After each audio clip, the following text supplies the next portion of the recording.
So I started thinking about the food that my fish are going to eat. They need some kind of plant food to eat.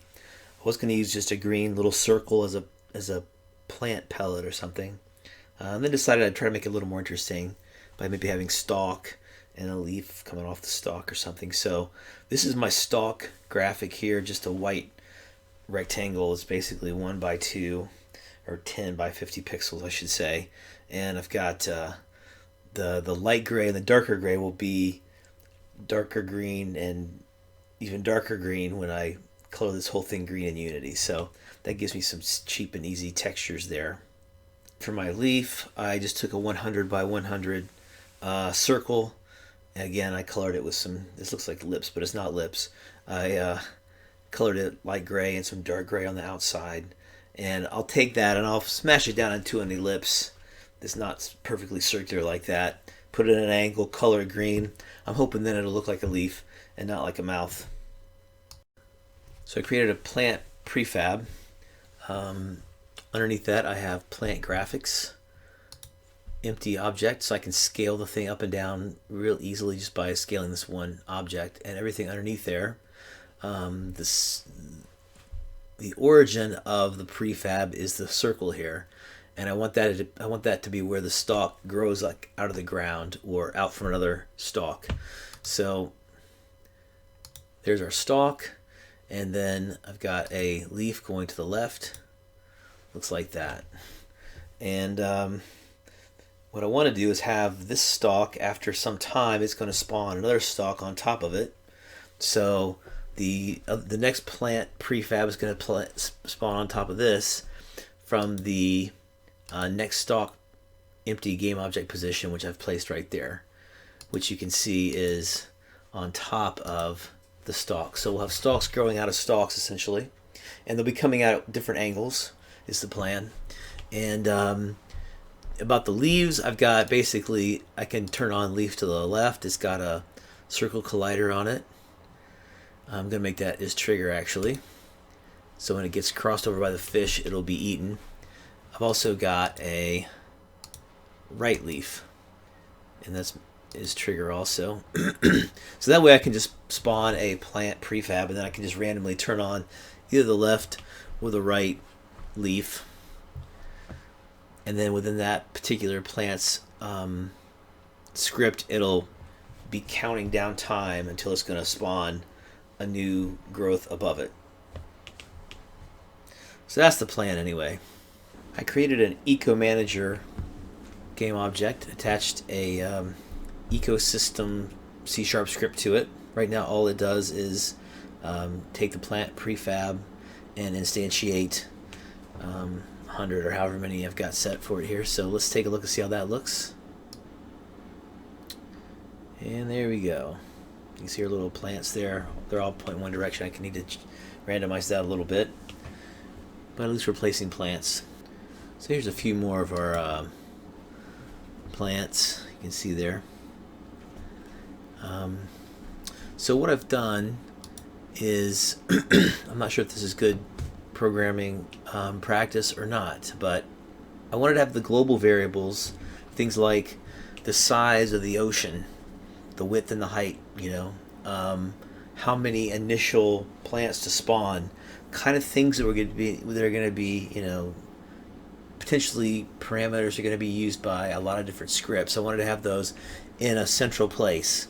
So I've done this before, where I'll create a script just called SD, meaning static data, and everything, and that's a static class, and everything in it are static public variables.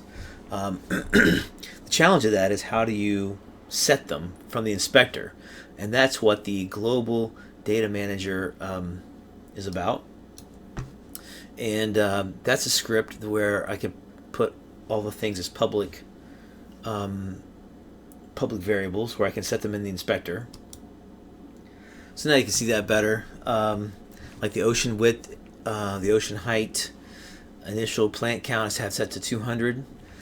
Random spawn rate, how often will just plants randomly spawn out of thin air. I don't know what that should be, but for now I put it as 0.1. I'm going to have some kind of a plant grow rate, don't know what that should be yet.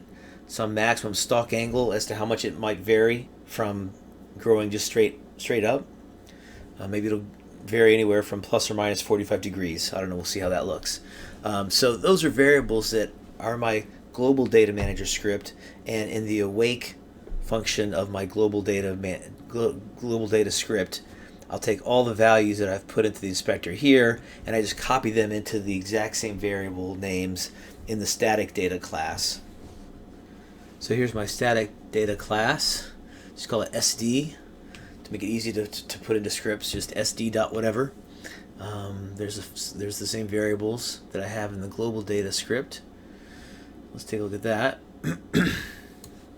So you can see on the awake, it's going to call update static data, and there just copies all these values that I've entered into the inspector.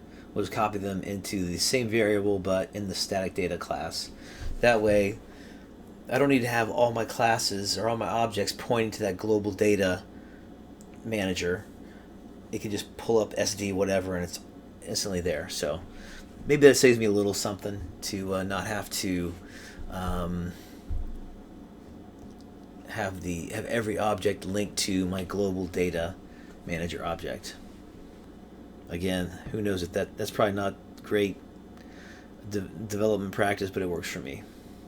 I wanted the food plants to grow on their own, so I set up just an exaggerated growth factor here.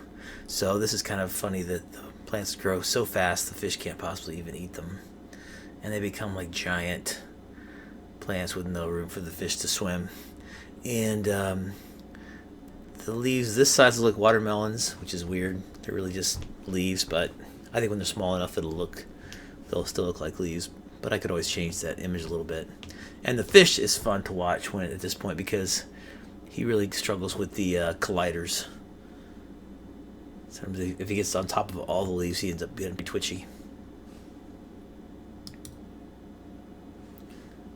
Here's another take of the giant plants, and you can see the poor guy struggles when he's got no water to swim in. That's what the colliders do, the physics engine. So kind of funny to watch. I even see him jump around the screen. Oh, there he goes. Good. So my next step was I wanted to have the plants spawn other plants, as if when they got big enough, they would grow a sprout, and then that sprout, when it got big enough, would grow another sprout, to give the effect of these plants kind of growing on their own. So this is what we have there. And it's greatly sped up at this point, just so I could test it to be sure it works and how it looks. And I'm pretty pleased with it. Each sprout that grows starts off, tiny and grows to max size eventually. And the sprout can vary an angle from 45 degrees right or left of straight up. So we end up with what looks like seaweed, which is kind of cool, I think. So it won't grow this fast in the real simulation, and there'll be fish that will be eating them to slow that process down. But I think that's kind of a neat effect from just having a single prefab of a stalk with one leaf, and then the next leaf spawns its position on the previous plant at the top of the stalk, and then it also has an origin point on that next stalk. So as the plant underneath it continues to grow, the origin point of that one will keep up, and will point with will keep going with the point on the stalk that it grew from. So there you go.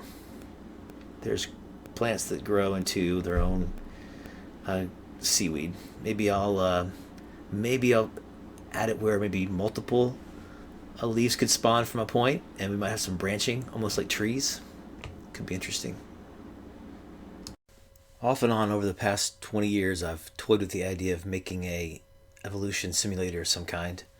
Around 2000, I started to make one using Visual Basic, of all things, and didn't get very far. But still, in the back of my mind, I always had this idea of, thought it'd be fun to play with like neural networks and evolving traits, some kind of graphical way to watch it.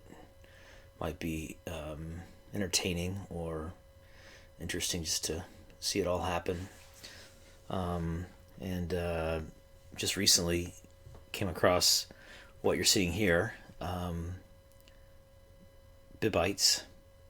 Found some videos about these on YouTube and kind of got intrigued by it and thought to myself, yeah, I can maybe do something like this. And well, the last 5 years or so I've been working in Unity, so I thought that would be the perfect tool to try to do something like this. So I decided I would give it a shot and see what happens. So this video series is just kind of documenting my efforts toward that goal, with the idea of being transparent and putting up everything, my good ideas and my terrible ideas and my learning curve and having to figure things out, and just the pains and the reality of trying to create something that you've never created before.